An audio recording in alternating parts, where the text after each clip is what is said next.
रूस यूक्रेन को घेरे बैठा है और रूस को घेरने के लिए नेटो बड़ा प्लान तैयार करके बैठा है। यूक्रेन युद्ध के 2 महीने बाद भी पुतिन के तीखे तेवर बरकरार देखकर नेटो की भी त्योरियां चढ़ गई हैं और उसने रूस को चेतावनी देने के लिए उसके पड़ोसी देश फिनलैंड में अपने जंगी जहाज उतार दिए।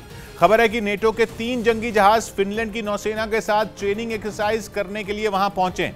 नेटो की फिनलैंड के साथ यह करीबी तब है जब वो उसका सदस्य तक नहीं है, लेकिन रूस का पड़ोसी तो है। और फिर फिनलैंड के जल्द नेटो का दामन थामने की खबरों ने पूरा जोर पकड़ा हुआ।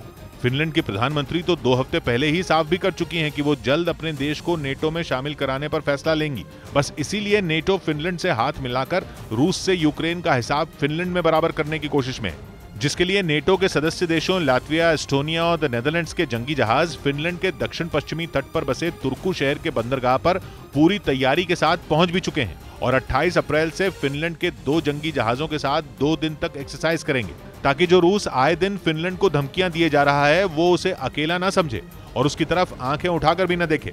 इस बीच फिनलैंड और स्वीडन की मीडिया में यह खबर भी चल रही है कि दोनों देश नेटो से जुड़ने का फैसला कर चुके हैं और अगले महीने एक साथ नेटो की सदस्यता के लिए अर्जी देंगे।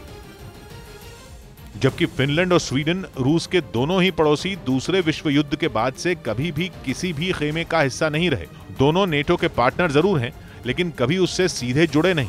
लेकिन जब रूस ने यूक्रेन पर हमला बोला तो दोनों देशों में अपनी सुरक्षा का डर इतना घर कर गया कि वो नेटो से जुड़ने के बारे में सोचने पर मजबूर हो गए, क्योंकि अगर एक बार स्वीडन और फिनलैंड नेटो के सदस्य बन गए तो फिर नेटो के सभी 30 सदस्य देश उनकी हिफाजत करने में जुट जाएंगे।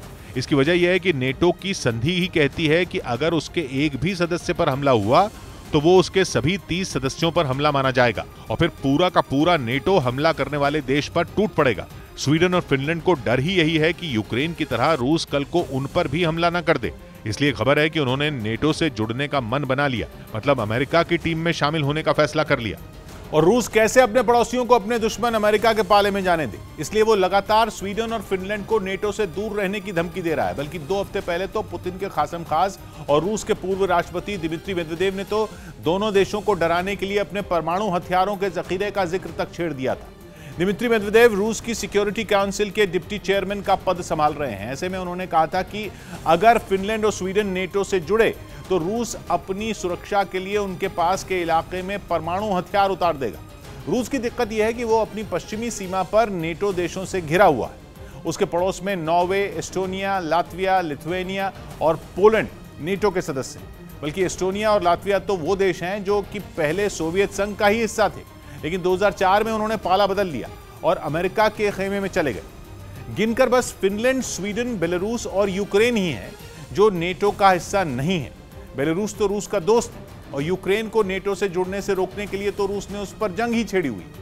ऐसे में अगर स्वीडन और फिनलैंड भी नेटो से मिल बैठे तो रूस के लिए बहुत बड़ी मुसीबत खड़ी हो जाएगी, क्योंकि नेटो के अमेरिका, ब्रिटेन, फ्रांस और बाकी देशों की फौजें स्वीडन और फिनलैंड में तैनात हो सकेंगी। और फिनलैंड के साथ तो रूस का 1300 किलोमीटर लंबा लैंड बॉर्डर है। अगर वो नेटो से जुड़ गया तो रूस बुरी तरह घिर जाएगा।